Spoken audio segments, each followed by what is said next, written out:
Hello,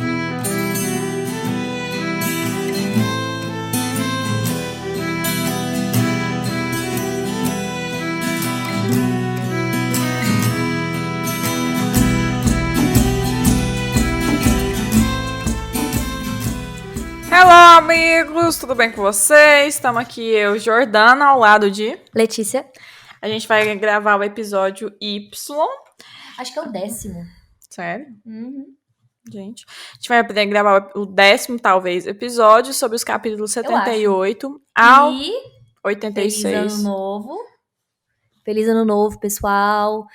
Começamos aí um 2022. No episódio passado eu falei que, tipo, 2021 foi bom, mas, tipo assim, no sentido pro podcast, não no sentido da humanidade. Da humanidade, assim. Então, força pra todos nós, muita saúde, sabedoria, paz, pra nós todos, tá? Foi um prazer e uma honra ter vocês aqui com a gente, escutando a gente. É isso. Sim, e a gente, como eu tava falando, e a Letícia me interrompeu, a gente vai gravar o episódio sobre os capítulos 78 a 86, sobre o temor do sábio. E um recado que a gente já deu, inclusive, no Twitter, é que a gente pede desculpas pela qualidade do som do episódio passado, porque a gente quis gravar logo pra aproveitar o Natal, e aí a gente fez testes de som, e aí ficou aquela coisa metalizada, estranha, cheia de ecos. Mas foi um episódio engraçado, fiquei satisfeita com... Eu gostei também. Exceto pela qualidade do som, foi bom. Eu fiquei um pouco com dó, porque você tinha comprado o microfone e o trem deu errado. Na hora que eu escutei, a Jordana já tinha ido embora, na hora que eu fui editar e tal. Aí eu, meu Deus do céu. Mas aqui, acontece. A gente é amadora, certo? Não faz nenhum ano que a gente tem. Tô muito feliz por ter gastado dinheiro à toa. Não, mas pra coisas... quando a gente ficar, tipo, precisar gravar o podcast longe, acho que vai ser uma boa. Eu também acho. Recados teus. Recados. Então, os próximos capítulos vão ser do capítulo 87 ao capítulo 93. E eu quero falar sobre uma teoria que eu pensei... Então, o que acontece, gente, é o seguinte. Eu tô relendo O Nome do Vento. Só que eu tô tentando ler ele em inglês. E, assim, pra quem se sente seguro em ler em inglês, acho que esse é o primeiro livro que eu tô tentando ler em inglês. E... Eu já li. Especial. Ah, foi mesmo. Foi mais. Eu teve Harry Potter, que também já me aventurei. Enfim, tá compensando muito, gente. Muito bom. Porque, principalmente na hora das músicas e dos poemas, faz toda a diferença. Apesar que a tradução é muito boa, mas tem algumas coisas nos poemas que deixam passar. Precisa da cadência, precisa, né? Da coisa que a tradução não consegue preservar. Às vezes não. Mas enfim, e aí eu tava relendo a parte que o Ben vai embora em Hallowfell, né? Que é justamente quando o pai do Kvothe canta a música de Lanri, né? Um pedacinho, um trecho da música de Lanri. E o que é a minha teoria, que eu até postei no Reddit. Norte-americano. Na verdade, gente, inclusive, eu queria até dar um recado que eu criei uma página de Reddit brasileira, tem só eu e a Jordana de integrante, mas a Jordana não pode entrar, porque ela não pode pegar spoiler. Controladora. Não. E aí, tipo, quem quiser dar uma olhada, quem tiver conta no Reddit, tem a do King Killer, que é a dos Estados Unidos, que aí os posts são só em inglês, que vale muito a pena, muito, muito a pena. E tem a que eu criei, que é King Killer BR. Eu não tive como colocar a crônica do Matador do Rei, porque os caracteres não podem. Então, se você quiser ir lá escrever uma teoria, pode ir lá. Tá lá só eu. Você vai ser bem-vindo. Enfim, a teoria que eu pensei foi a seguinte. E se a Dena estivesse naquela noite em Hallowfell e viu o pai do Kvothe cantar a música de Lanri? E por que eu pensei nisso? Eu pensei nisso porque duas coisas aconteceram naquela noite de Hallowfell.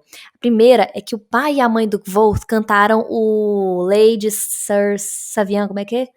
O Lady Sir Savian, algo assim. Savian. Eu me esqueci. Que foi a música que o Kvothe cantou pra ganhar a gaita de tubos, Quem cantou com o Kvolt foi a Dena. Quando ele pergunta pra ela como que ela conhecia aquela música, ela falou assim que ela tinha escutado a música 2 vezes na vida. E ela só comenta onde ela escutou a segunda vez. Ela falou, a segunda vez eu escutei algumas semanas atrás, um casal cantando. Mas ela não comenta onde ela escutou a primeira vez. E a segunda coisa que acontece naquela noite é a canção de Lanri. Então, será que às vezes a Dena estava por lá naquela noite? Não exatamente com a trupe, mas ela escutou o show da trupe? Eu fico pensando nisso. Porque ela escutou, provavelmente, o Lai de Sursavian, que é a música de Ilin, e escutou a música de Lanri, que talvez foi ali a primeira ideia que ela teve para a própria música. Para começar posteriormente a pesquisar sobre Lanri. Quem sabe, né? Enfim, essa era a minha teoria, é meu recado. Vamos lá, vamos começar. Beleza, amigos? Então, capítulo... Foi ótimo ler esses capítulos, né, Jordana? Foi muito agradável. Esses capítulos foram muito bons, tanto é que a Jordana falou assim, a gente vai poder gravar essa semana, porque a leitura foi muito rápida. E porque eu quero saber o que acontece nos capítulos posteriores. Sim. Logo. É porque esses capítulos do Eld são muito bons. Nossa, são muito bons. Enfim. Nos adentremos, então. Capítulo 78, Outra Estrada, Outra Floresta. Então a gente tem que lembrar que nos capítulos anteriores, eles foram naquela pousada de Pennywise. Não, Pennywise é o palhaço. É a... Penny alguma coisa. Da coisa Penny. Brava Penny. Foi aquele... eles passaram a noite na Brava Penny. E aí Dedan bebeu pra caramba, falou pra caramba também. E no dia seguinte, o Dedan acorda de ressaca e com sinais de enamoramento por Resp. E Resp, vez ou outra, demonstrava sinais também discretos dessa reciprocidade que ele não percebia. Temp, por outro lado, persistia calado e impassível.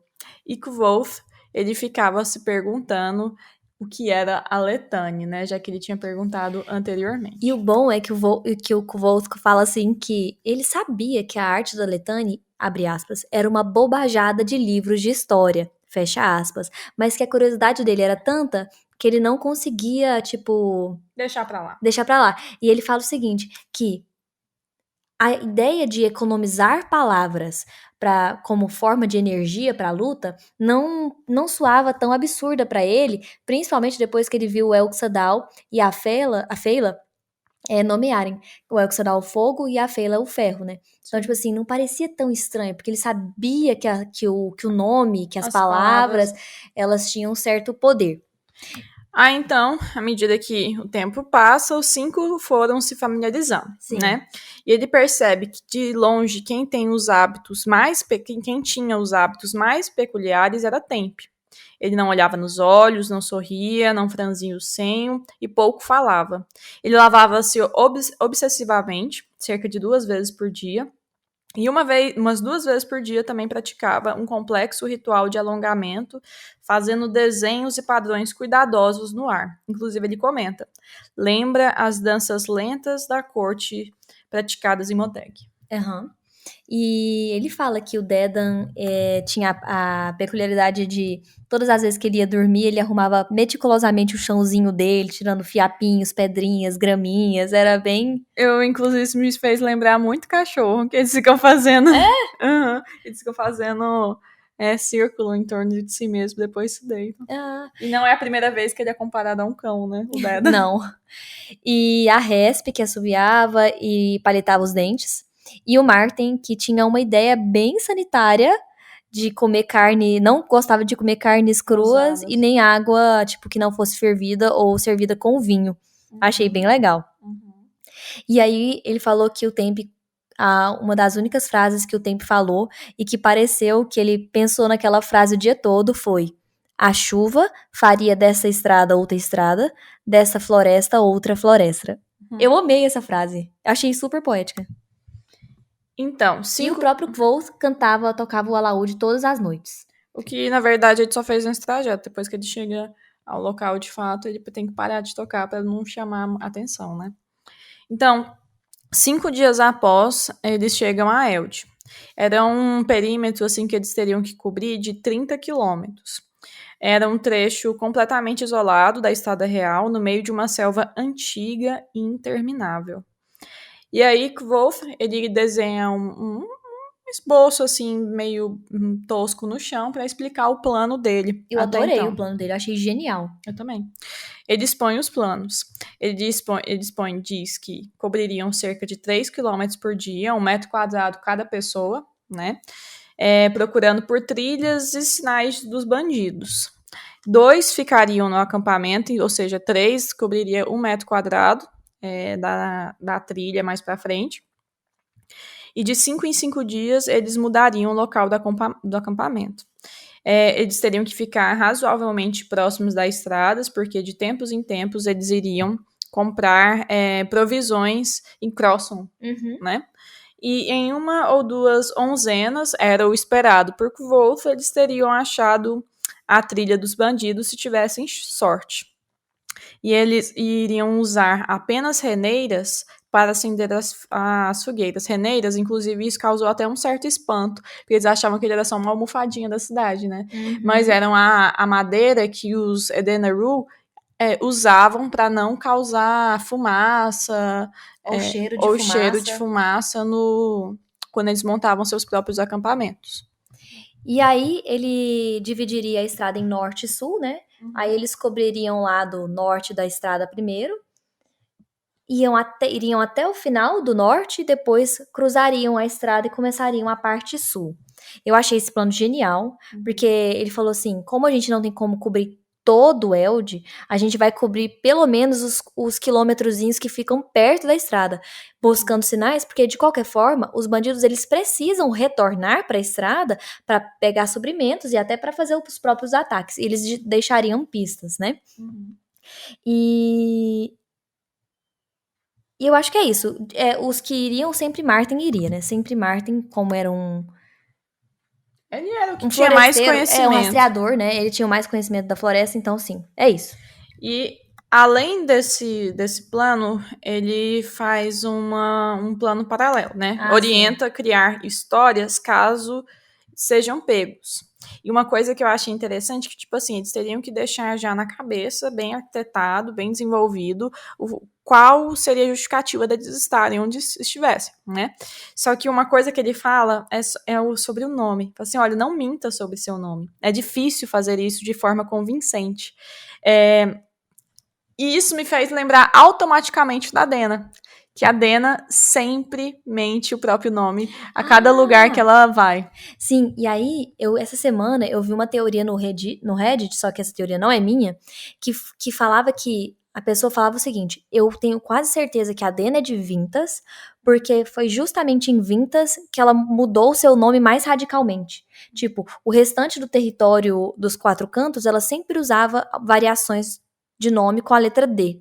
Mas em Vintas, ela usou a Lora pra, tipo assim, não dar pista nenhuma a pessoa interpretando assim, pra não dar pista nenhuma de quem ela era. Aí eu achei bem interessante mesmo. Achei contraditório. O que eu tinha visto, não é não, tipo assim, por exemplo, eu sou de vamos supor que é porque é meio estranho, né? Mas por exemplo, se eu quero esconder a minha, como é que fala, meu Deus? Identidade.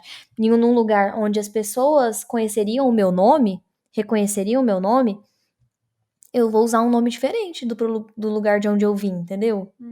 E uma teoria que eu vi, que até eu repeti, é que a Lora, tem gente que fala que é a soma de Aloine, que é a da Aloine do Lai de Ser Savian, com Lyra, que é uma das personagens da própria canção dela, né? Então seria a união de 2 personagens muito famosas do mundo para formar o nome Alora.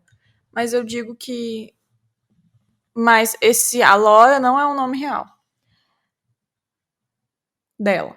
Seria? Não, a gente não sabe. Não, porque... não, Jordana. Seria um nome completamente diferente do nome dela. Entendi.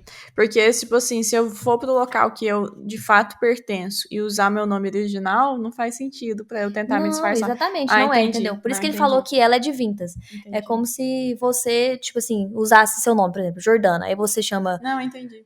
É isso. E o plano era assim, vamos criar histórias. Então o Martin seria um caçador ilegal de Crosson, que tava no Eld. A Resp e o Dedan seriam guardas de caravana descontentes. E eles se preocupavam principalmente com o Temp. Por quê? Porque o Temp, ele usava as roupas de couro aderrianas, que eram de um vermelho super escandaloso. E o Temp, ele não era uma pessoa acessível até o momento. Tipo assim, o Temp quase não conversava, o Temp quase não interagia com a turma. Então, tipo assim, seria muito difícil abordar aquele problema com ele. E Kvothe sugere que vai conversar com ele. Mas, antes dele tentar conversar com o coach, até porque isso vai subtar numa discussão, né, mais pra frente, ele fala o plano da terceira noite. Sim. Ele fala, se vocês forem pegos, sim. E se por um acaso eles não deixarem vocês livres, assim, não liberarem vocês, falem que vocês querem se unir a eles. E aí, na primeira noite, eles vão esperar que vocês fujam. Então, eles vão estar esperando isso, então vocês não vão fugir na primeira noite, nem na segunda. Já na terceira, eles vão começar a ter um pouco mais de confiança em vocês e vão deixar, né, a guarda baixar. Então, na terceira noite, vocês fogem, causam uma confusão, taca fogo nas barracas, e aí vocês fazem de um jeito para vocês serem achados. E como é que vocês seriam achados? O coach simplesmente diz, eu posso encontrar qualquer um de vocês na floresta. E aí eles falam, eles nem questionam. Porque ele sabe que ele consegue mesmo. Tipo, eles na verdade têm uma percepção muito mais, talvez, aumentada do que o coach realmente pode fazer. Sim. E aí, a questão de tempo. Não, era isso, que o Dedan começa a falar mal do Temp, né? Porque ele falou, mas o Temp, né, ele mal consegue conversar. Ele é meio idiota. Ele, idiota? Você que é um idiota. Você parece um cachorro, fica só latindo. Yak, yak, yak, yak. Nossa, eu adorei o Dedan, tipo, falando impassível pro Dedan. E aí o Dedan se ofende e quer brigar com o Temp. Tipo assim, vem aqui falar então aqui perto de mim. Aí o Temp vai e fica, tipo, 20 centímetros da cara do Dedan, que era maior, mais forte, assim. E aí eles meio que tem uma mini luta lá na hora, né? Tipo, o Dedan dá 2 empurrões, que pro Kvothe, ele fala, tipo assim, seriam 2 empurrões, assim, capazes de, tipo, fazer a pessoa cair, e o Temp só dá um passo pra trás com os empurrões que o Dedan dá. E no terceiro ataque, o Dedan parece que ia dar um socão, e o Dedan, tipo assim, surpreende e dá 3 ataques rapidinhos. Tipo, uns tapas. E surpreende mesmo. Até o Temp, tipo assim, sabe? Surpreende até o Temp, que, tipo, ri. Ele adora o Temp ri. Mas não só por conta da rapidez, mas como também foram uns tapas. E ele fala assim, você luta que nem uma mulher. Não, o Temp deu tapinhas na cara, assim, do Dedan na lateral. E aí ele pega e ri e fala, sim, eu luto como uma mulher. E aí eles dois riem e se divertem. Que deixa pra lá, né? E a tensão diminui. E aí, mas a roupa continuava sendo um problema. Então, o Kvothe, ele vai e tenta conversar com o Temp e fala. Minutos antes, o Kvothe percebeu que, na verdade, parte dessa dificuldade, parte desse excessiva quietude do Temp fazia parte também que ele não compreendia tão bem assim a língua deles. O Aturano. Então, o que eles falam é tentar... O que ele tenta fazer, então, é ver se ele realmente tinha entendido todo o plano. E aí ele tenta falar de maneira bem direta e meio Mobral assim, fala assim, olha, essa roupa é vermelha. Vermelho chama atenção. Você não teria outra roupa? Aí ele fala, sim, eu teria outra roupa. Era uma camisa...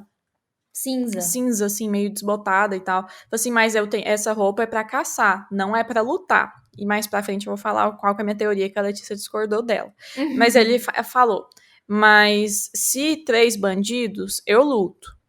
Se 4, tento melhor falar. Espero 3 noites, fogo nas barracas. Então o Kvothe fica até meio aliviado, tipo, graças a Deus, pelo menos eu tinha entendido essa parte. O Temp é muito bonitinho. E se pegarem você? Isso, aí subitamente o Martin cai a ficha do tipo assim, não, ok, você vai achar a gente, mas e se pegarem você? Aí o Kvold, tipo, ele meio que Faz uma piada. faz uma piada, mas aí ele fala o seguinte: eu vou me passar por um músico inofensivo, mas se mesmo assim eles me pegarem, fiquem tranquilos. Tipo assim, se eles me levarem, eu devo conseguir matá-los sem problema e depois eu encontro vocês. E aí Tipo, todo mundo acreditou. E todo mundo ficou tenso e, tipo, ficou. Todo mundo, tipo assim, Meio assustado. pouco conversa e eles fizeram sorteios de turnos de vigília e foram dormir. Sim. E o Quoth diz que isso era pra ser uma piada, né? Sim. Mas assim, agora só a questão da teoria. Porque no capítulo 87, que não era pra eu ter lido, mas eu li porque era muito convidativo, tava escrito Letane, então é claro que eu li. O moço explica mais ou menos o que é Letane.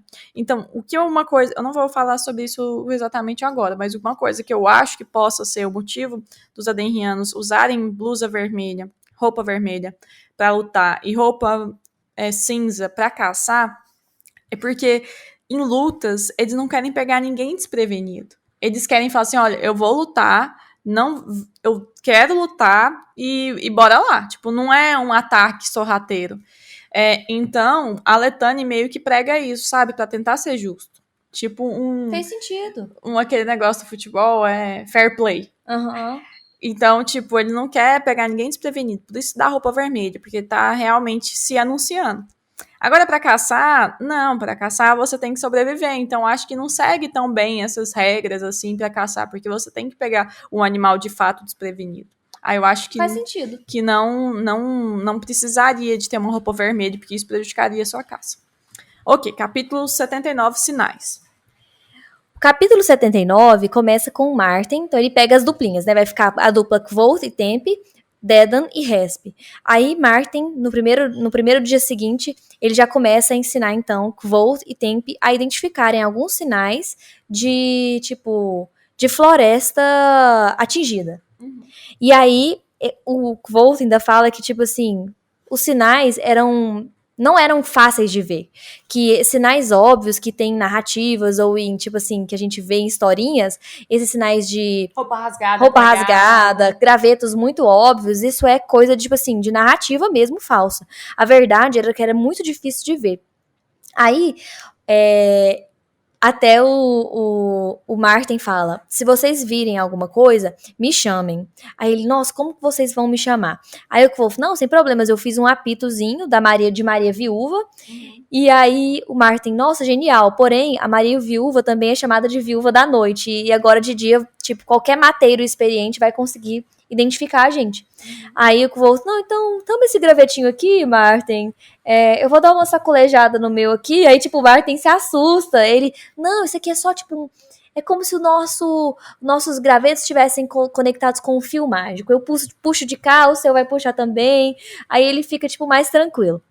Aí eles vão falar dos sinais, para observar folhas, as pedras, limo, líquen.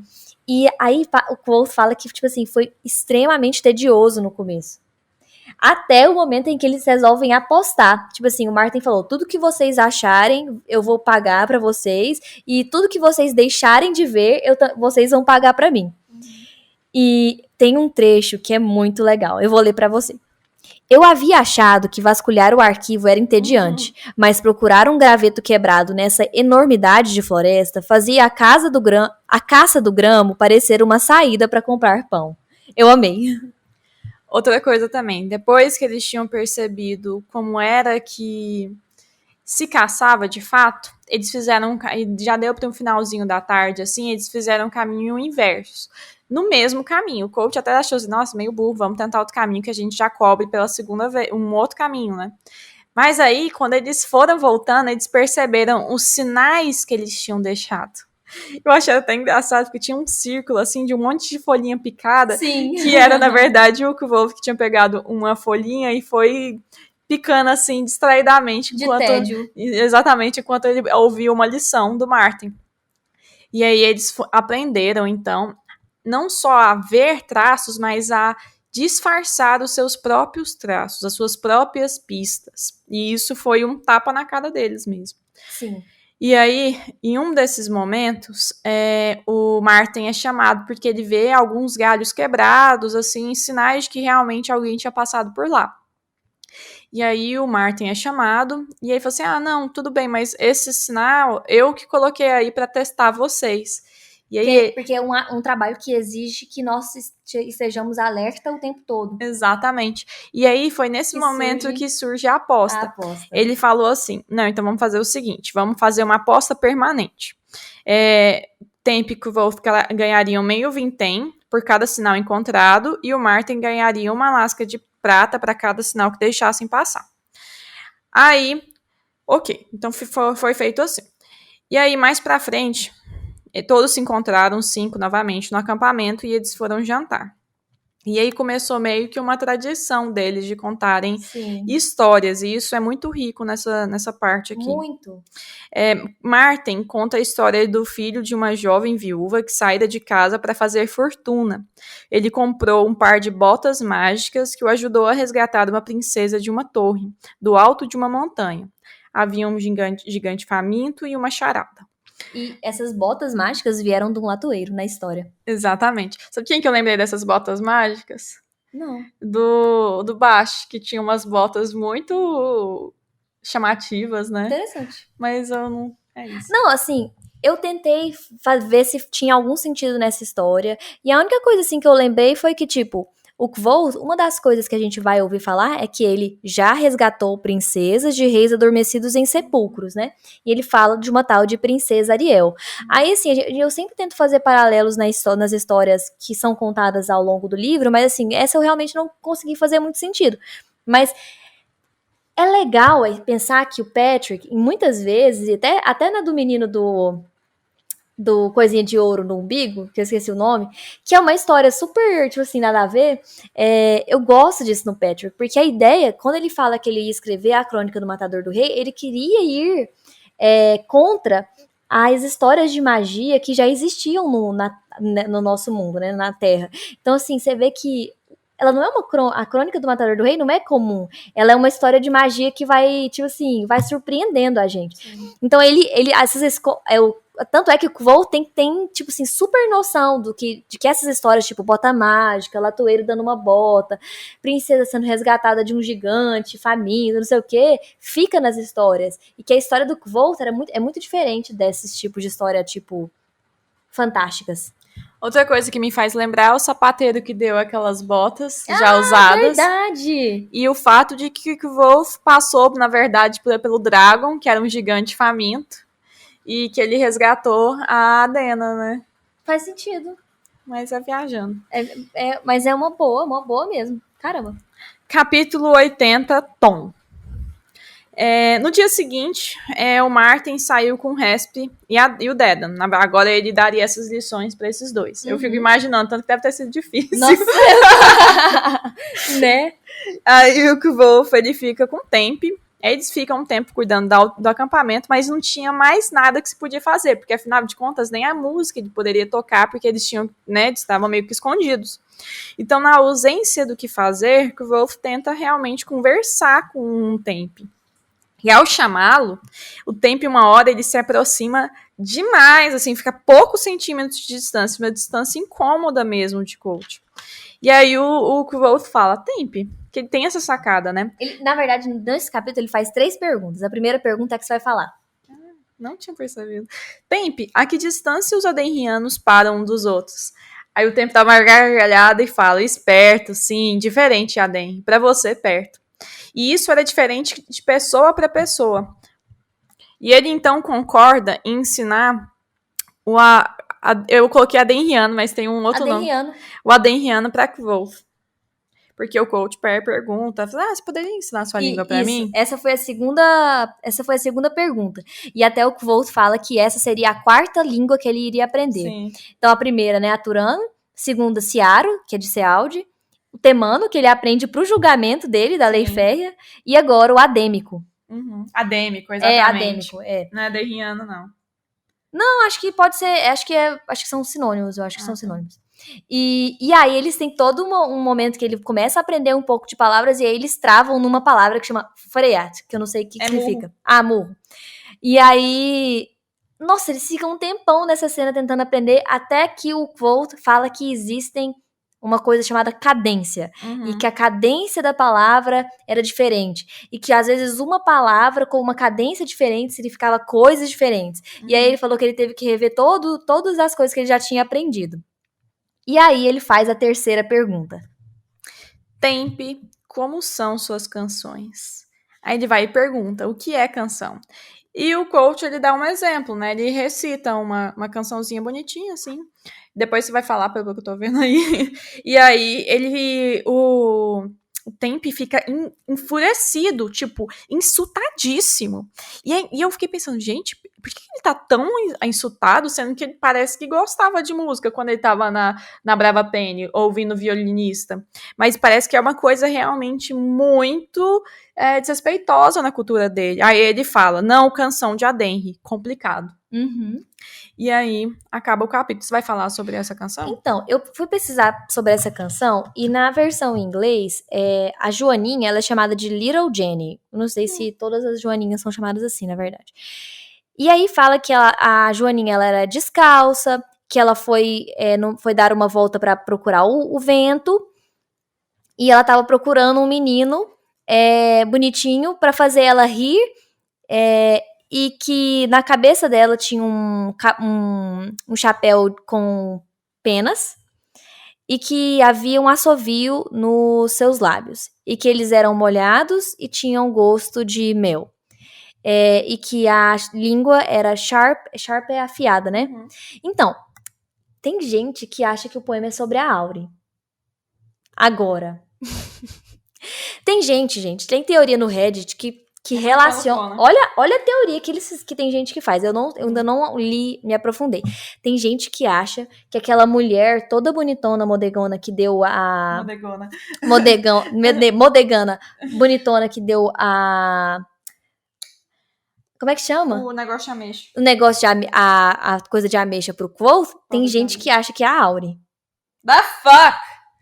Tem gente que acha que a Auri foi pro Ambrose. Não, tem. Nossa, não, gente. Errado. Tem gente. Tem uma menina, a gente já leu, acho que foi no Nome do Vento, que falava que o Ambrose tinha pedido ela em noivado e aí ele tinha voltado atrás e ela tinha sumido. Tem gente que acha que essa menina é a Auri também. Então, assim, é muitas. É Tabeta, que era o nome dela. Tipo assim, gente, tem muitas teorias. Um dia eu vou ler mais pra frente, quando a gente terminar a saga, eu vou fazer umas outras coisas assim. Mas vamos seguindo. Uma coisa que eu achei engraçado é que a Joaninha foi caçar o vento, né? Sim. Eu achei isso legal. É a única coisa que eu gostei, porque esse negócio da Áurea aí, minha filha, isso é no mar. Não, é porque tem gente, com o livro da Música do Silêncio, a Música do Silêncio da Auri parece que se passa na semana que ele é envenenado. Não sabia. Aí tem gente que, tentou, cruzar as histórias, os dias que o Wolf foi envenenado, com os dias que ele chorou, com os dias que ele... Tem gente que tentou cruzar as histórias com o momento que a Auri tá vivendo. E aí eles desconfiaram por conta do livro dela. Vamos ver. Vamos deixar pra frente. Ok, então, capítulo 81, A Lua Enciumada. Ai, estamos começando. Vamos lá. Então, eles seguem essa tradição de toda noite contarem histórias, né? Resp conta uma história surpreendentemente romântica sobre uma rainha que amava um criado. Ela lançou olhares ternos para Dedan, que não percebeu nada, obviamente. Pelo contrário, ele começou uma história um pouco polêmica. A história da Feluriana. Eu posso ler o trecho? Se você contar errado, eu vou ter que te interromper. Mas tá bom. Vou ler. Segura, meu. Tá bom. Desde tempos imemoriais, os homens tomam cuidado com este pedaço de floresta. Eles dizem que o povo encantado faz suas casas aqui. Elfos de casco fendido que dançam nos dias de lua cheia. Isso me lembrou baixo. Também. Seres escuros de dedos compridos que roubam bebês do berço. Isso me lembrou a Dena olhando os dedos do Wolf. São muitas as mulheres velhas ou moças que deixam pão e leite do lado de fora à noite, e muitos homens quase certificam de construir suas casas com todas as portas enfileiradas. O mais seguro é evitar os encantados, porém, na impossibilidade disso, o melhor é cair nas graças deles. Esta é uma história de Feluriana, a dama do crepúsculo, a dama do primeiro silêncio. Feluriana, que é a morte para os homens, mas uma morte feliz, para a qual eles vão de bom grado. Ai, eu amei esse trecho, eu amei, amei. Cara, só dos vários nomes dela, dá Nossa, é muito... Fiz merda aqui. Ai, pronto. Eu mudei o volume do negócio. Tipo, a dama do primeiro silêncio. Sim. Nossa. A dama do crepúsculo. E essa questão do primeiro silêncio chama muita atenção. A gente fica muito curioso pra entender, né? Nossa. É alguma coisa aí, né? Muito. Enfim, aí o moço lá, o tempo, pergunta, mas como é que ela mata, né, as pessoas? Conversa vai, conversa vem, sexo. O Dedan fala, sexo. Você é familiarizado com sexo? Eu falei, hahaha, sexo sim. Aí... Só que ele fica, você viu que ele tem uma hora que ele fica horrorizado? Sim, porque ele pergunta, meu Deus, mais pra frente assim? A gente vai entender por que ele fica horrorizado. Porque o sexo é muito comum em Adengue. Tipo assim, não é banalizado, tipo assim, não é uma coisa, tipo, chocante. Mas a gente vai entender por quê. Aí depois ele fala, então como é que ele morre, né? É assim que ele mata os homens, é assim que ela mata os homens. Ou então os enlouquece. Nossa, sim. Né? Uhum. Lembra que uma das frases do Volt é: passei uma noite com a Feluriana e saí com a minha vida e a minha sanidade. Uma coisa assim, lembra? Sim. Aí ele continua a história. Ah, você quer continuar? E o bom é que a gente sabe que vai acontecer esse encontro, mas a gente não sabe como. E, tipo, mesmo com esse spoiler, entre aspas, é tipo, é igual eu falei, é muito clickbait. Tipo assim, nossa, eu adoro isso. Eu falei, na verdade. 50 anos atrás. Então tá, há 20 anos, o pai e o tio desse garoto saíram pra caçar. O sol começou a se pôr, ou seja, o crepúsculo, e aí eles, poucos sábios, cortaram o caminho por essa floresta meio selvagem, né? Na orla de uma clareira estava a Feluriana, cantando para si mesma. Eu não sei recitar um negócio, mas tipo assim, é uma outra língua que era uma melodia misteriosa, instigante, completamente desconhecida. E o coach também não identifica a língua, não identificou nenhuma palavra. Mas ele chegou a se arrepiar com o som da música que o Dedan cantou. E ele fala, mais do que tudo, essa música é o que faz soar verdadeira a história do garoto. Porque esse menino tinha cantado uma única vez pro Dedan, e uma única vez bastou para ele memorizar a música. O Dedan obtuso, gente. E tem muita coisa, gente, nossa, de teoria dessa música. Um dia, tipo assim, é porque a gente ainda não chegou na parte, né, propriamente dita da Feluriana. Mas assim, quando a gente chegar, eu vou tentar explorar um pouco mais sobre essa canção. Eu queria falar uma coisa antes, que é para vocês, é que existe à venda no site do Patrick um deck de cartas de vários tipos. Um desses decks de cartas é dos encantados, dos Fey, né? E o número, aí tem o número 1, o número 2, o número 3, enfim. E o número 7 não tem só um personagem. Porque, tipo assim, o número 1 é a Feluriana. Justamente o número 2 é o pai do Bash, que é o... como é que ele chama? Não sei. Me esqueci. Enfim, o número 7 é chamado da carta de convidado mortal. Você não vai acreditar quem tá nas cartas de convidado mortal. A Auri tá lá. A Auri é uma carta. O Eloding é uma carta.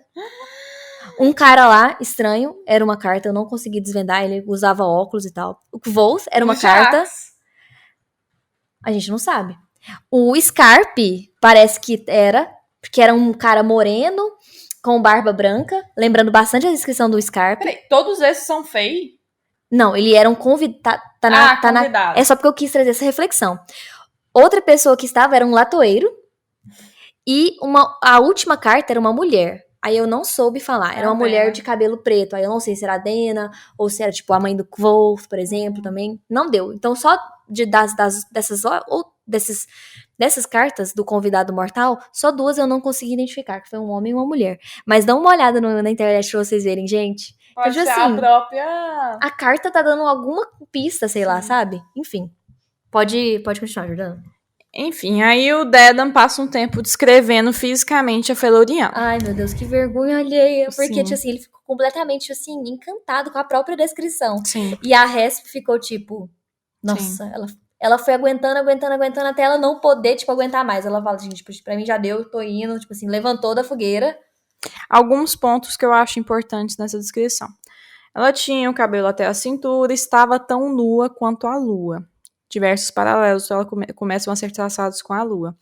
E aí ela fala, ele fala, nem a lua ciumenta, que retira a cor de tudo, consegue esconder o tom rosado. Do que você lembrou agora?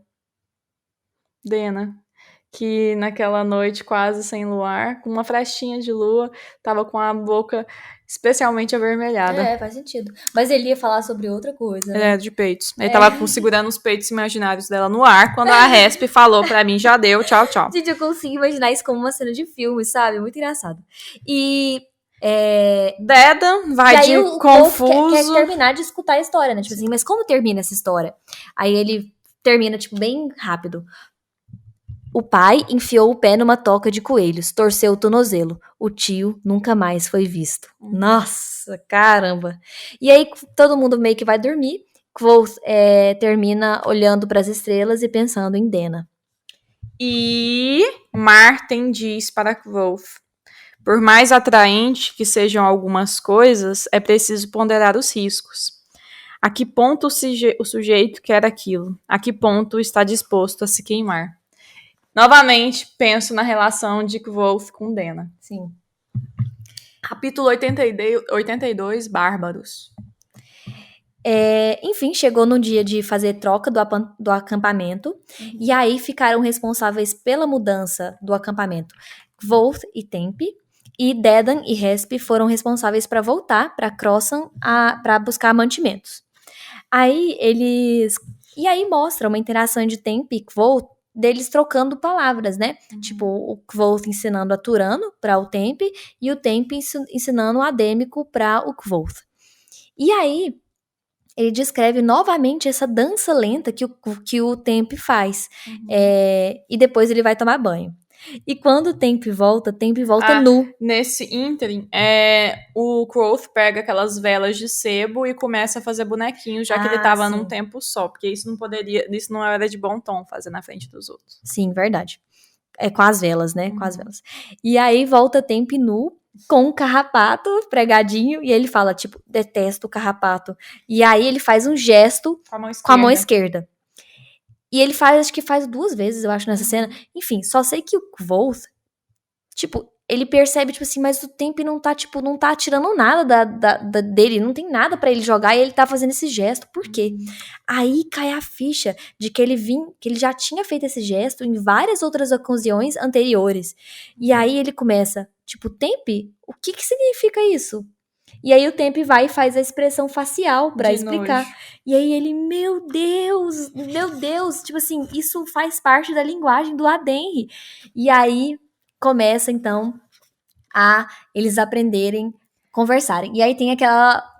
Aí ele começa a aprender a segunda parte da linguagem adêmica, porque não era só as palavras ditas em uma cadência específica, também eram as expressões idiomáticas que eram todas feitas em gestos das mãos mesmo. Sim. Por isso, inclusive, caiu a ficha de Kvothe. Por isso que o Tempi não faz contato visual, ele fica olhando as mãos, porque o rosto era sempre impassível, as mãos que demonstravam sentimentos mesmo. E aí o Tempi começa a explicar. Sim. Né? Ele diz, os sentimentos são da mão esquerda, pois ela fica mais perto do coração. A mão direita é a mão forte, é a mão inteligente.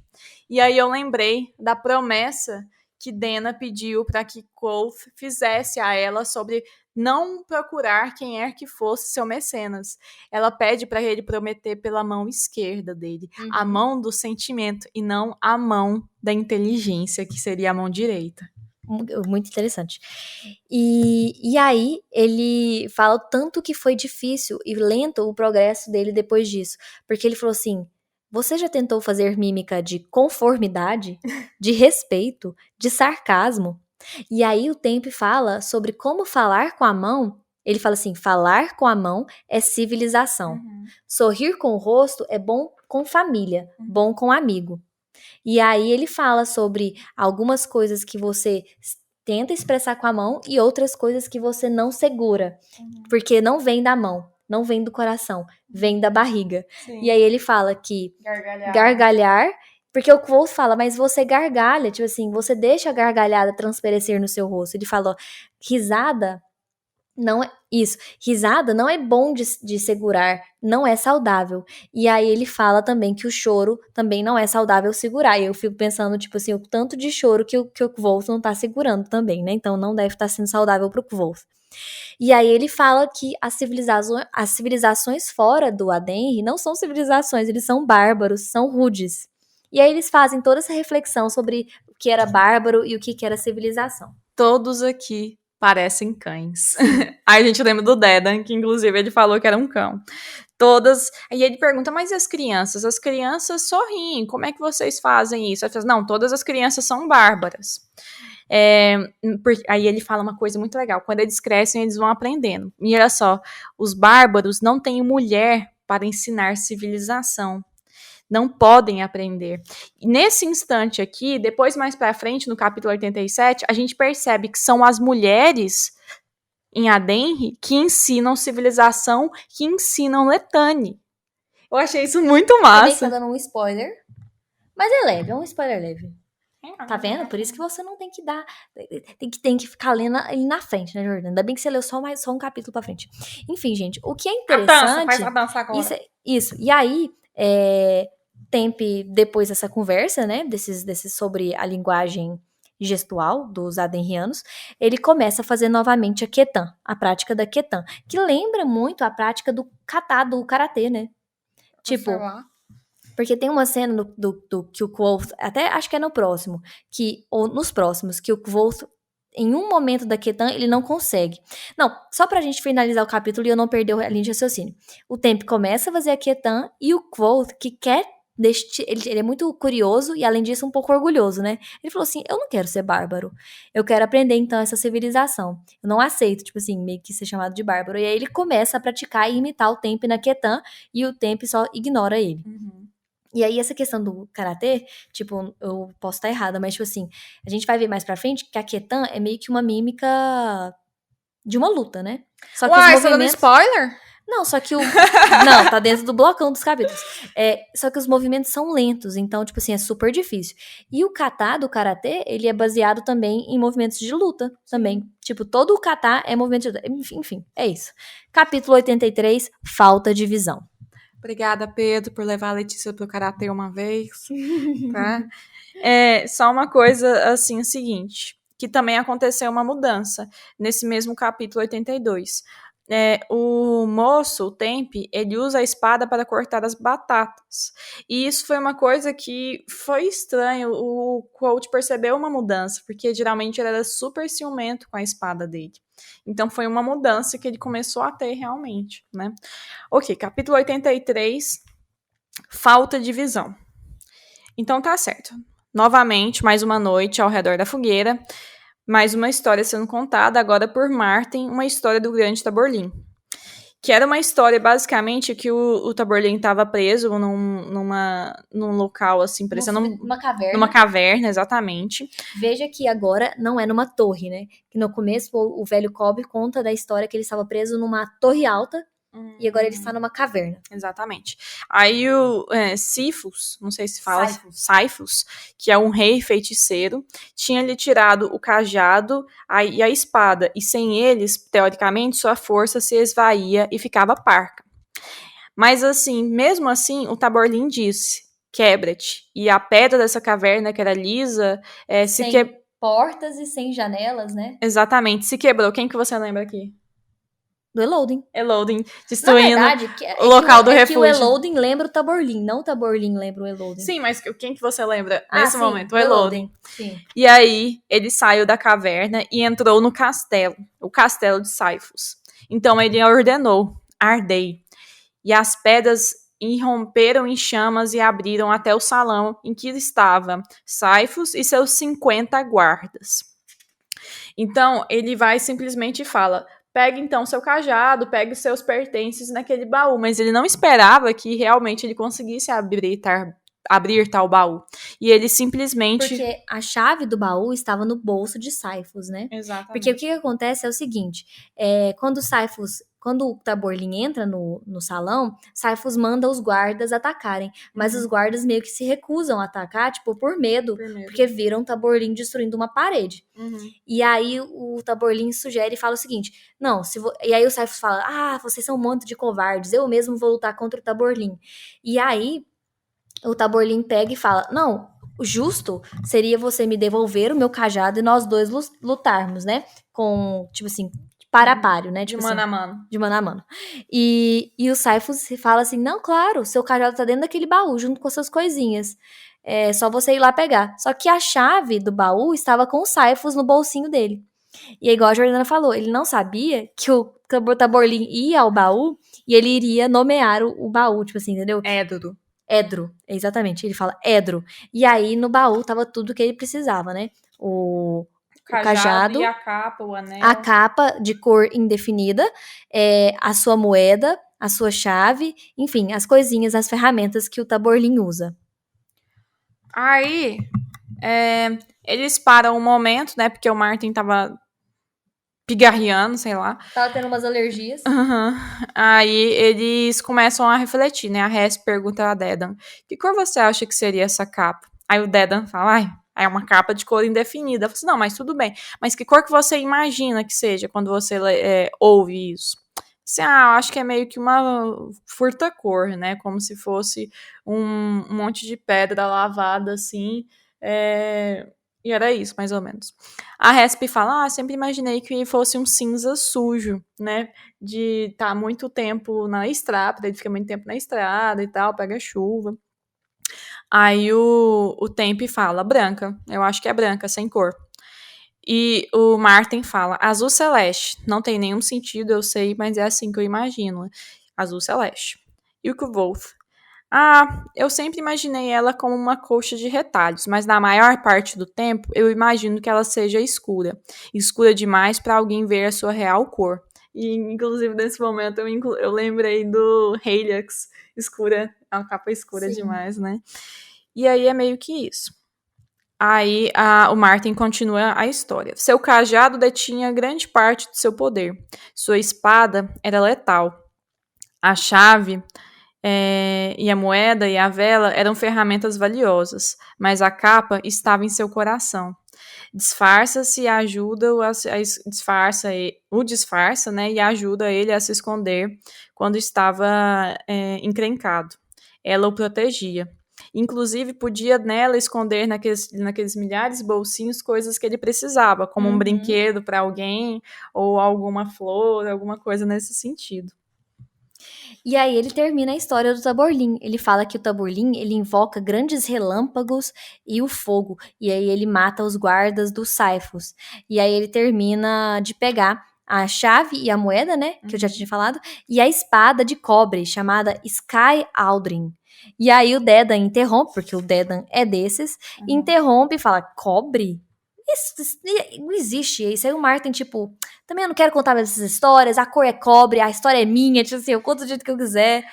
Uma das explicações de Dedan não acreditar que fosse de cobre, porque cobre não guarda fio de corte. E aí a Hesp até sugere, não seria de prata? Eu sempre ouvi que era de prata. Aí o Martin meio que apela e encerra a história. Então... Aí eles essa se parte viram pra boa. Kvolt. Tipo assim, Kvolt, então conta a história. O Kvolt sabe contar a história, aí o Kvolt já vinha refletindo sobre isso, que ele vinha servindo de, tipo assim, encosto de histórias, porque ele, como ele era um Edenavru, ele sabia muitas histórias. Aí ele fala, não, eu vou acabar com essa mania deles de me pedirem histórias. Eu vinha pensando na história que eu ia contar, e aí ele resolve contar a história, uma história diferente. Só para um parênteses, eu quero falar para Jordana que ela grave o nome de Saifus, porque esse nome não é à toa que apareceu aí. É isso. Só isso que eu falo. Lembra de sífilis. Nossa, meu Deus. Que tipo de associação horrível que você fez. Ele é venéreo. Continua. Ai, tá bom. Existia um garotinho. E esse garotinho tinha uma coisa diferente nele. O menino tinha um parafuso de ouro no umbigo. E só com a cabeça aparecendo. Imbigo. Ai, meu Deus do céu. Ninguém conseguia explicar pro menino pra que o parafuso servia. E ele foi perguntando pra mãe, e a mãe não sabia a resposta, ele cresceu e foi procurar as respostas do porquê ele tinha um parafuso de ouro no umbigo. E ele caminha pelos 4 cantos, ele caminha para os fisiopatas, ele pergunta para os arcanistas, ele pergunta para reis, ele pergunta para imperador, né, o rei de Vintas, pergunta para o imperador aturense, até... ele falou assim, até seguiu pelas estradas dos montes tempestuosos para perguntar às feiticeiras do povo tal. Que a gente até já tinha ouvido falar, né? Você lembra do William? Acho que foi na conversinha do William. Dá uma boa noção de mundo essa Sim, exatamente. E aí até ele chegar no rei de Modeg, que era o mais sábio de todos. O rei de Modeg possuía uma almofada. E em cima daquela almofada tinha uma caixa dourada. E aí que ele abriu com uma chave dourada que ele tinha no pescoço. Então, o Rei Supremo girou cuidadosamente o parafuso dourado. Uma vez, nada. 2 vezes, nada. Aí, girou a 3ª vez e a bunda do garoto caiu. Ai, eu amei essa história. Aí todos ficaram incrédulos. Se revoltaram. Menos Temp. Que amou. Amou. Caiu na gargalhada e depois foi abraçar ele. Abraçou, volta, E aí... O Edson falou, isso é um absurdo, eu quero uma história de começo, meio e fim, que tenha propósito, você tá fazendo uma piada na nossa cara. Aí o Martin fala, quem contou essa história pra você? Fala assim, foi meu pai. Assim, isso é maldoso. Não, ele dizia que a única coisa capaz de mantê-lo sossegado era...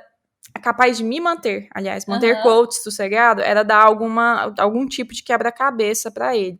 Mas ele matava charadas como quem mata mosquitos. E as do pai dele logo se esgotaram. Então, ele meio que... Aí Martin critica essa postura do pai. Aí ele fala, não, são as perguntas que não sabemos responder que mais nos ensinam a pensar. Se você dá uma resposta a um homem... Tudo que ele ganha é um fato qualquer, mas se você lhe der uma pergunta, ele procurará suas próprias respostas. E quanto mais difícil a pergunta, com mais empenho procuramos as respostas. E aí, eis que dá-lhe um clique. Eloding. Era isso que Eloding estava fazendo, ele estava lhe dando as perguntas. E tudo o que o coach obtuso queria era respostas simples. Agarrando os mamilos. Agarrando os mamilos de Eloding, sendo que claramente ele não acaba conseguindo captar a essência da lição. E aí ele fica pasmo ante sua falta de compreensão, a sua falta de visão. Ou seja, nesse momento, talvez, ele se torne um Elir. Um Relar, aliás. Elir. Nesse momento, ele começa a se tornar um Relar. Eu acho que ele começa a enxergar um pouco o que seria um Elir. Sim, e eu acho engraçado que a gente lembra do marionetista, que ele fala, você pode ser um Elir. Se você pode se relaxar um pouco, você se torna um Elir. Exatamente, porque ele percebeu que, na verdade, ele E eu queria falar uma reflexão aqui, Vamos começar o capítulo 84 e eu vou fazer a reflexão. Capítulo 84, a borda do mapa, que eu amei esse capítulo. Passou um tempo, passados uns dias, e Dedan reclamava cada vez mais. E cada vez menos temia Coach. Exatamente. Ele continuava com as lições da Ketan, que ele já tinha começado a sentir que tinha um certo sabor marcial. E ele notou que depois que ele contou a história do parafuso solto, Temp parou de ignorá-lo. Durante a prática da Ketan. E aí entra a minha reflexão, que é justamente uma das teorias que eu coloquei lá no Reddit. Alguns concordaram comigo, outros não, mas vamos... pode me dar o spoiler. Não vou contar o spoiler, não. Vou contar sem dar spoiler, só para os que leram o livro já. Gente, então a gente tá conversando, começando a pensar que o Kvold tá tendo uma sensação do que é ser Elir. Foi logo depois que ele contou uma história relaxada. Porque você não acha que a história do menino do parafuso de ouro, que a bunda dele caiu, é uma história que, tipo, relaxada, Foi da despretensiosa. zoeira. Foi da zoeira. Tipo assim, você viu que foi Sim. sem pretensão? Por exemplo, o Kvold deixou de lado aquele lado perfeccionista, que ele era Edenaru até a medula dos ossos. Ele era um exímio contador de histórias. Então ele deixou de oferecer para aquela plateia uma história, tipo assim, épica, uma história com um final ótimo, para uma história relaxada. Então, e justamente depois que ele conta uma história relaxada, logo depois ele pensa no Eloding. No Ele objetivo. desvenda a Ele charada. desvenda a charada. Então foi só o Kvold relaxar que ele desvendou uma charada. Mais pra frente, quando ele tiver contato com o Adenri, e isso eu vou tentar falar sem dar spoilers, ele vai adquirir um jeito de pensar que vai ajudá-lo. E é um jeito de pensar relaxado. E o que é a minha teoria? A minha teoria é que depois de contar essa história, o Temp começou a enxergar um pouco desse lado relaxado do Kvold. Entendeu? Então aí ele parou de ignorar o Kvold por conta dessa história. Que talvez essa história relaxada mostrasse um pouco, mesmo que seja pálido, um lado do Kvold que ele ainda talvez teria potencial. Um lado mais relaxado. Não tinha pensado nisso. E aí ele parou de ignorar. Essa é a minha teoria. Que, tipo assim, aí, depois ele vê esse lado relaxado, com um possível potencial adenriano ali nele, sei lá, seria... Ele deixou de ignorar e fala assim, não, vou corrigir você, então, alguns aspectos da Ketan. Não foi propriamente um ensino, a gente vai ver mais pra frente um pouco mais disso, mas ele já começou a corrigir uns errinhos, certo? Eu acho que foi um ensino. E aí tem até uma frase do Kvold que fala que se ele soubesse mais sobre os Adenrianos, teria percebido que era muito mais que isso. Sim. Ou seja, parece que o fato do Temp estar tentando corrigi-lo, tentando ensiná-lo, tem uma certa gravidade. Você sentiu isso, Jordana? Sim, tem um impacto muito maior. Não era só o fato dele estar satisfeito de ter acertado aquele tal movimento na hora, mas foi quase que um apadrinhamento. Sabe? Quase, e não era qualquer, tinha um peso naquilo, né? Enfim, e aí eles foram se encontrar com Marten, e Marten mostra uma árvore na floresta de Eld chamada Lâmina de An, que era uma árvore super peculiar, que não suporta pessoas, não suporta o toque, não suporta o suor, não suporta qualquer tipo de presença humana, ela morre. Às vezes não suportava nem a própria respiração humana por uma teoria dela. Sim. E aí, eu quero ler o trecho que ele fala, porque esse trecho eu quero que vocês escutem, porque esse trecho é muito bom, pra quem ainda, tipo assim, tem gente que tá lendo o livro com a gente, tem gente que tá, tipo, só escutando a gente. Então, pra vocês relembrarem esse trecho do Patrick, o tanto que ele é bom pra escrever. Marten fala o seguinte: esta é uma floresta muito, muito antiga. Não se vê a lâmina em nenhum lugar próximo de onde tenha havido uma povoação humana. Aqui nós estamos fora da borda do mapa. Os mapas não têm bordas externas, têm bordas internas, buracos. Não pode haver lacunas nos mapas. Por isso, as pessoas que os desenham sombreiam uma parte e escrevem em cima Eld. Essa floresta é tão grande como Vintas. Ninguém é dono dela. Há lugares por aqui que nunca sentiram a pressão de uma passada humana, nem ouviram uma voz de homem. Mas não este lugar. Este lugar é antigo e selvagem. Não dá o menor cisco de importância para nós. Se essa gente que estamos caçando levar a melhor sobre nós, não terá nem que enterrar nossos corpos. Passaremos 100 anos deitados no chão e ninguém chegará nem perto de tropeçar nos nossos ossos.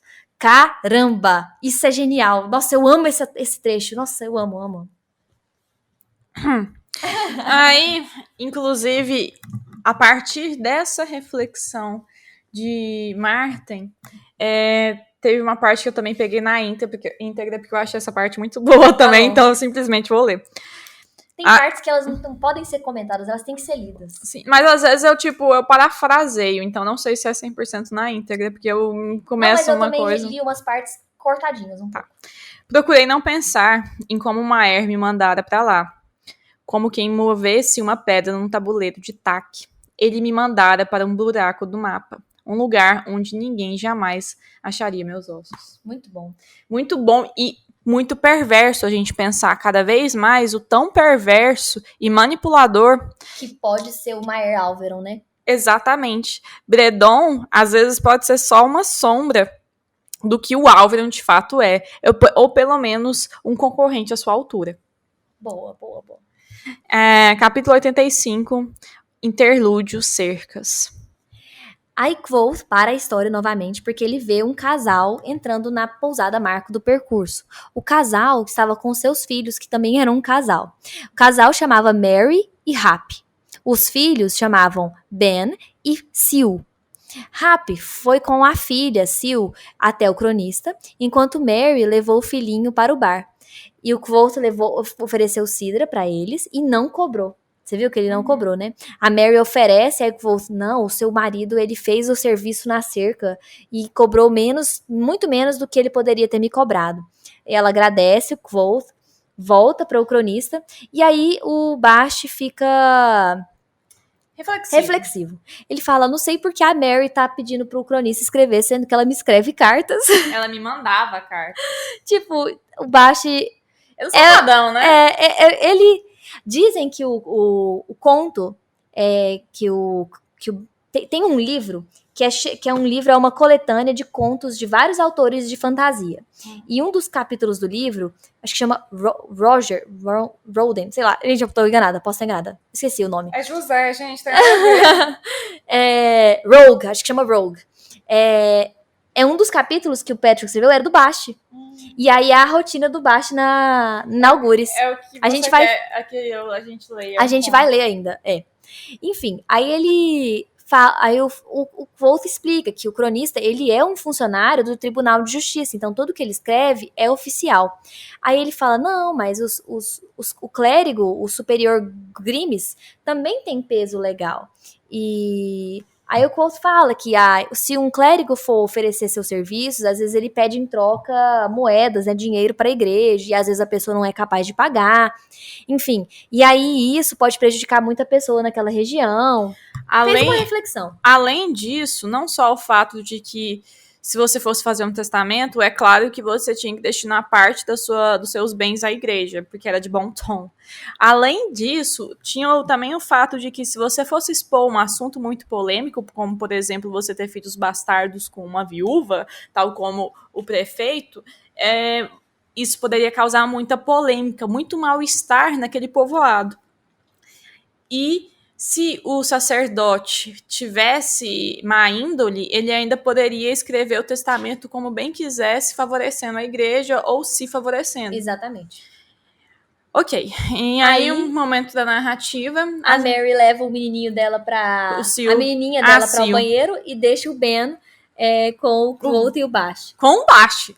Ela entrega o Ben ao Bast, e aí eu fiquei eu imaginando a cena. O Bast de braços estendidos, segurando o menino super sem jeito, enquanto o menininho ia progressivamente ficando cada vez mais desconfortável, começando a chorar. Uhum. Aí o Kvothe, ele toma o Bast assim, pelo amor de Deus, Bast, você não consegue fazer, tipo, segura esse menino direito.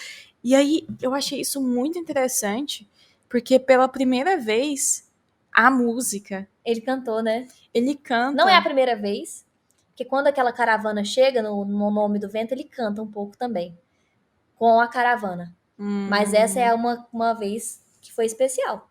E eu senti... E ele ainda deu uma indireta pro Bast, como se o menino fosse dele, né? E eu achei o máximo a revolta de Bast, tipo... Me respeita, olha pra ele é louro, tipo, como se fosse, é isso o fato de aquilo ser em verdade, né, e não o fato de que ele teve um caso, ou talvez ainda tem com a Mary. Aí eles vão embora, e o Kvothe pergunta pro cronista quanto ele tinha cobrado, e ele cobra um preço super baixo, e ele fala, nossa, mas não dá nem o papel que você usou. Aí ele, não, eu ouço as coisas, né, tipo, eu ouvi vocês falando que a família Bentley não vinha bem, então eu cobrei pouco.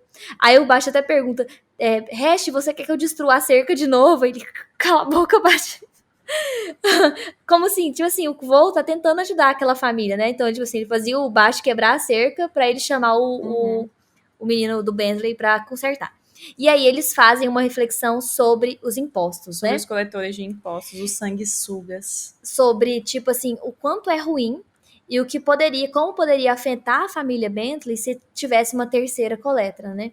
E aí ele fala que ele acha que a terceira coleta não vinha antes da colheita, mas ela viria depois da colheita. Colheita.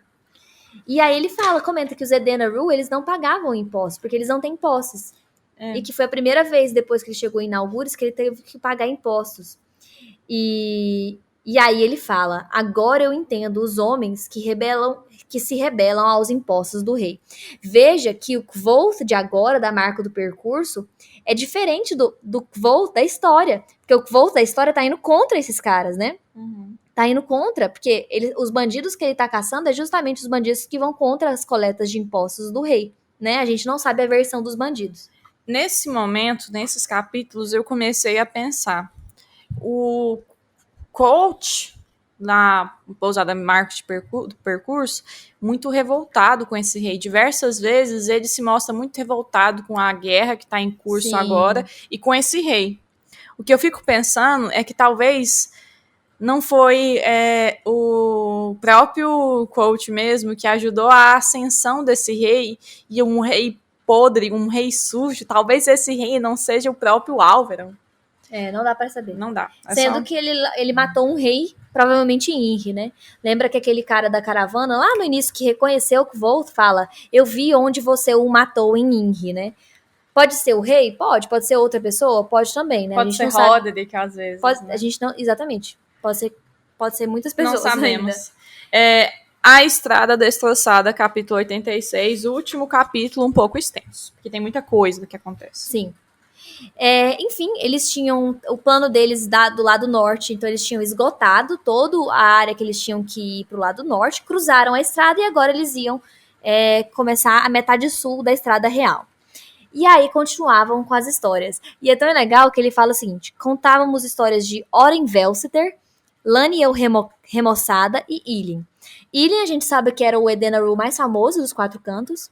E Oren Velsiter, eu não sei se você lembra, quando o cronista fala assim, não, eu acho que uma noite, um dia pra você é suficiente. Lembrei. Aí ele fala, um dia eu vou precisar de no mínimo 3 dias. Aí ele fala, eu colhi a história de Oren Velsiter, que a história dele, tipo assim, dá pra, sei lá, 3 vidas. Então, Oren Velsiter é direto citado nesse livro como um senhorzinho que viveu muitas aventuras, entendeu? Eu acho legal fazer essas coisas. Enfim, a infância dele, como Edena Rue, ele tinha ouvido praticamente todas as histórias do mundo. Sim. Era muito raro ele ouvir histórias novas, mas ele foi presenteada com uma que a Resp contou. Era uma história contada pela mãe dela, que ela disse que já tinha sido contada por ela, para ela, pelo menos umas 100 vezes. E eu queria falar para vocês e deixar essa reflexão que me surgiu agora. A gente sabe que a história do Jax é uma das histórias mais, assim, misteriosas do livro todo, que é uma das que tem mais teoria. Falei pra Jordana, essa história é uma das que tem mais teoria. Então, o que me veio pensar se o Kvoth não conhecia essa história, ela não é uma história muito contada nos Quatro Cantos. Então, quem seria a mãe de Resp? Essa pergunta ficou na minha cabeça. Tipo, quem é essa senhora que contou essa história 100 vezes, uma história tão marcante? Enfim, fica aí essa reflexão e vamos começar então a história de Jax. Então, Jax era um menino que morava numa casa velha, no fim de uma estrada destroçada. Jax era diferente. Ele não brincava, não se metia em encrencas, nunca ria e morava sozinho numa casa em ruínas. Havia quem dissesse que ele tinha uma gota de sangue mágico nas veias, e isso impedia seu coração de conhecer a alegria. Outros diziam que ele sempre foi só um órfão, que morava numa casa despedaçada. Um dia, um latoeiro passou por aquela estrada. A mim me parece que a pessoa precisa de alguma coisa. E aí ele oferece alguma coisa, né? Para que ele... É engraçado que ele fala o seguinte, que alguns disseram que ele nascera com uma má estrela, que levava um demônio montado em sua sombra. Eu falo que sombra me lembra o Helix. E aí ele fala que se ele tinha alguma coisa que ele poderia vender para que pudesse fazer ele feliz, né? E aí o Jax responde: a mim me parece que a pessoa precisa de alguma coisa para ser feliz, e eu não tenho nada disso. Então o latoeiro oferece. Talvez eu tenha alguma coisa aqui na minha carga que possa te ajudar nisso. E aí ele fala, ok, né, eu duvido que você tenha, mas assim... Eu não tenho dinheiro pra te pagar. Exato, tudo que eu tenho é essa casa velha e despedaçada. E aí ele faz um trato com o latoeiro. Ele fala: se o senhor puder encontrar alguma coisa na sua sacola, na sua carga, que me faça feliz, eu lhe darei minha casa. Ela está velha e destroçada, mas tem algum valor. E se o senhor não conseguir me fazer feliz, o que acontece? Vai me dar os embrulhos que tem nas costas, o cajado que tem na mão e o chapéu que tem na cabeça. E o latoeiro, ele estava confiante que ele ia encontrar algumas coisas nos embrulhos dele e aceitou. E aí ele começa a explorar os seus embrulhos. Aí ele vai desembrulhando a sua carga e nada o fazia feliz. E ele começou a ficar cada vez mais preocupado. Sim, lembrando que ele tinha 3 sacos, né? O primeiro era de coisas mais banais. Bolas de gude, biboquês, dados, bonecos. O segundo tinha coisas mais especiais, como soldados com engrenagens, tintas especiais, livro de segredos, ferro caído do céu. Quando ele ia pegar o terceiro pacote, que era um pacote super valioso, com 3 objetos muito, muito raros, que ele só oferecia para pessoas ricas, Jacques viu óculos. E aí o latoeiro explica que os óculos eram coisas que ajudavam a enxergar. Aí Jacques coloca o óculos e olha para o céu, vê as estrelas e então vê a lua. Assim ele pôde ver a lua. Eu nunca tinha visto a lua antes. Nem as estrelas. Exatamente. E é engraçado porque tem gente que fala que é uma metáfora para ele ter se tornado um Elir, tipo um vedor, sabe? Nessa hora. Enfim. Acho que aquilo pode me fazer feliz olhando para a lua. Quero tê-la para mim. Aí o latoeiro fala assim, não, então fechou. A gente achou o que te deixa feliz. Fala assim, não, mas ver a lua não me faz feliz, assim como ver uma comida não me deixa saciado. Eu quero a lua pra mim. Falei assim, isso eu não consigo, né? E aí, então, Jacques foi super rude com o latoeiro. Então, tipo assim, você perdeu. Me dê, então, os seus embrulhos, o seu cajado e o seu chapéu. Ele até tenta negociar o chapéu, o latoeiro. Só que Jacques não aceita. E o latoeiro dá uma resposta zona, assim, do tipo, se você tivesse se você tivesse me deixado ficar com o chapéu, eu poderia ter te ajudado a encontrar a lua. Mas agora você não tem mais minha ajuda para pegá-la. E aí, então, Jacques começou a caminhar em direção à lua. E a história é interrompida. Exatamente. Por quem? Quem será que interrompeu a história? O Deda, mas antes da gente falar isso, porque a Letícia cortou uma frase bonita, andou dia após dia, numa busca sem fim. Aí, o Dedan vai fazer... que frase, hein? É boa, assim, você tá falando que o do Patrick escreve mal, é? Tá estourando o microfone, certeza. Mas é porque você é trouxa. Eu nunca falo que o Patrick escreve mal. Muito pelo contrário, eu acho que o Patrick, ele levou... Não, vamos acelerar. Aí, a Resp perde a paciência com o Dedan diante... Quem perdeu a paciência comigo? Diante de uma interrupção, aí você é o Dedan.